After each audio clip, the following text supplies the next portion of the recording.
Okay done. ఇప్పుడు ప్రభాస్ గారి introduction అయిపోయింది. నెక్స్ట్ హీరో వచ్చాక ఆబ్వియస్లీ ఎవరు రావాలి? హీరోయిన్ రావాలి కదా.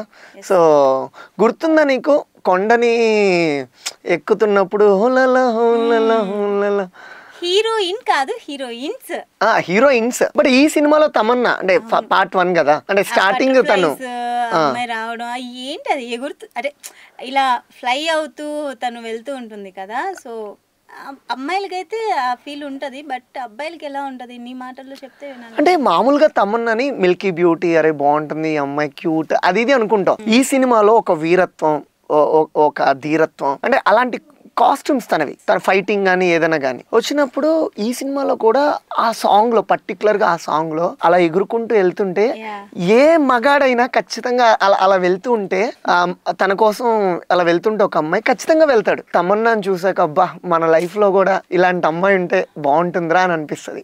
ఆ సీన్ అంత అంత బ్యూటిఫుల్ గా క్రియేట్ చేశారు. అండ్ ప్రభాస్ అమ్మాయి కోసం ఆ వాటర్ ఫాల్స్ ఎక్కడం అంటే ఒక చోట ఇలా కొండ పట్టుకొని వేలాడుతూ ఉంటాడు కదా, మళ్ళీ పడిపోతాడు మళ్ళీ వెళ్తాడు. అంటే పడ్డప్పుడు భయం వేస్తుంది ఏం జరుగుతుంది అని చెప్పేసి, కానీ అసలుకి మొత్తం ఆ సీన్, ఆ సాంగ్ కానీ ఆ సీన్ కానీ ఆ హీరో హీరోయిన్ కలిసి సాంగ్ ఎండింగ్ అయ్యే లోపు ఒక్కొక్కరు ఆ ప్రపంచానికి వెళ్ళేసి